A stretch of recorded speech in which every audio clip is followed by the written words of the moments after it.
ng umaga guys. Ito tatanim ako ng ampalaya. Bali ito guys ay pinaugatan ko na siya, ready to plant na ito. Ayan o, ito yung dulo niya, lalagay lang dyan, pinakaugat niya ganun. Gagawin ko to ka-farmers ay tag-dalawa lagay ko para sure na tutubo siya mga ka-farmers. Ayan o, ayan ka-farmers. Bali ito nilagyan ko pala ng plastic mulch para may laban to sa ulan. Yan, nilagay ko na yan, ganun farmers. Ganyan ang paglagay. Kailangan yung ugat ay nasa ilalim. Tapos tatakpan natin ng kunting lupa. Yan, basic lang yan mga farmers yan.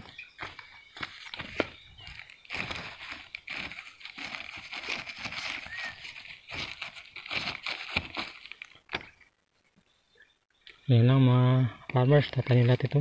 Ugat niya sa ilalim. Sa takpan lang ng kunting lupa, ayos na siya.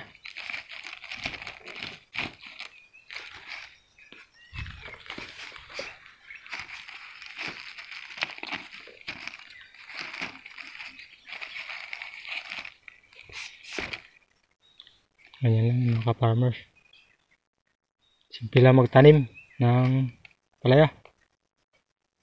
Ayan.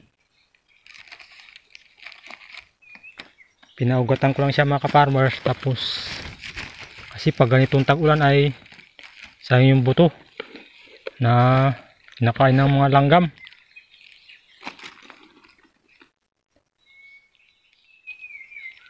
Kaya kailangan natin siguraduhin na tumubo na siya bago ilagay.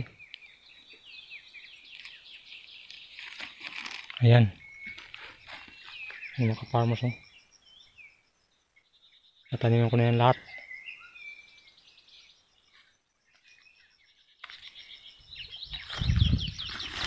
Pala mga ka-farmers ay nag-intercrop ako ito ng pipino sa gitna.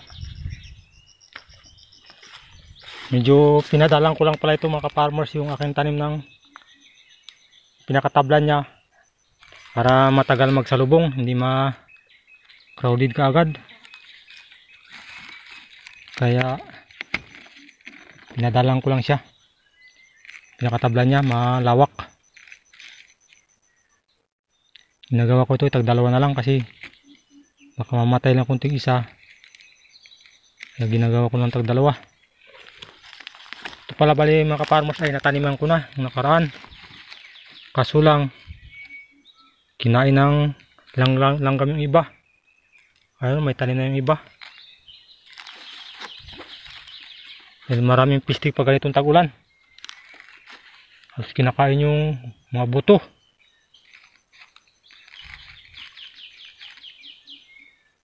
Mahal pa naman yung buto na bibili ngayon. Kaya ayan, dublehan ko ito na, dudublehan ko lang ito mga farmer.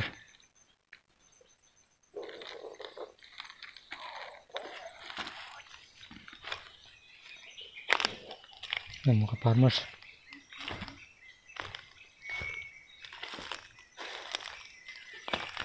Ito lahat ito na tumubo, yung iba lang yung wala.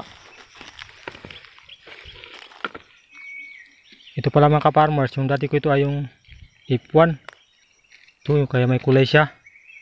Ito yung tanim ko ito ay yung pinahinog ko na lang. Kasi nasayang yung una kong tinanim, kinain ng mga langgam. Ayan.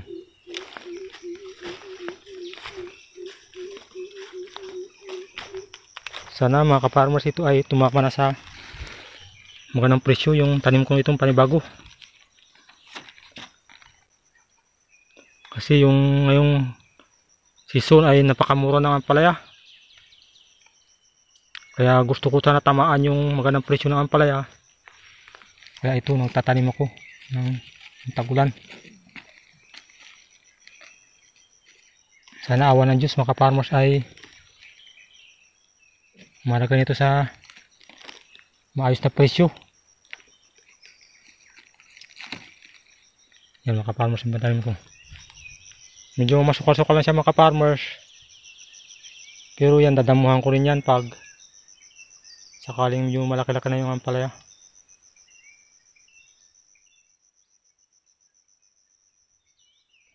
Ayan mga farmers, oh. Medyo madalang yung tabla nito. Pero kung isprayan ko nito ng kumatay damo para hindi mapagod magdamo.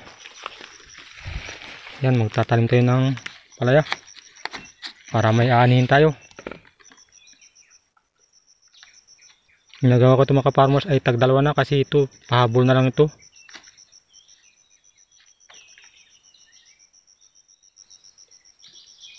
Yan.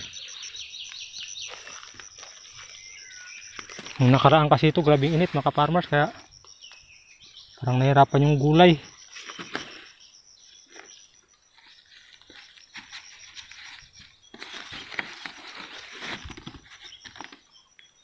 Ayan, lagay ito sa butas.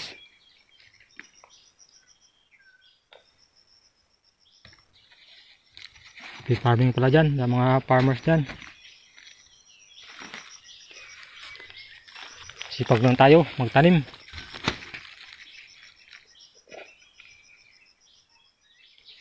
Sana balang araw magkaroon po tayo ng puhunan sa pag-garden at maging business yung garden ko.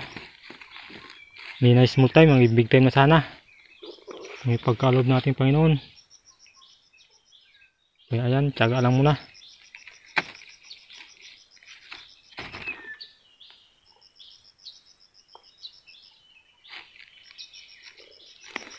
Ayan mga farmers, sa mga nanonood pa ngayon dyan ng aking video ngayon, sana po pa-like and share po para lagi kayong ma-update sa mga susunod ko pang video about sa paghahalaman. Ayan, at pa-subscribe na rin po sa aking mumunting YouTube channel.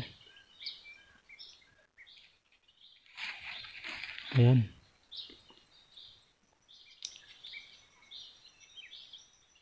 Ayan mga farmers, medyo masukal-sukal na siya, pero sunod na linggo alilinisin ko nito.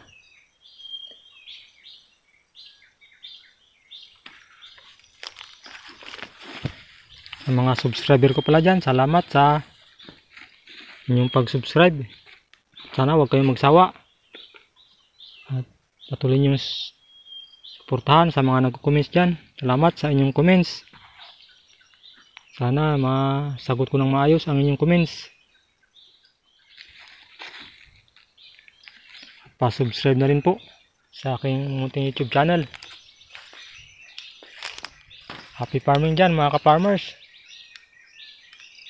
Shout out sa lahat. Hanggang dito na lang. Thank you for watching. Bye bye.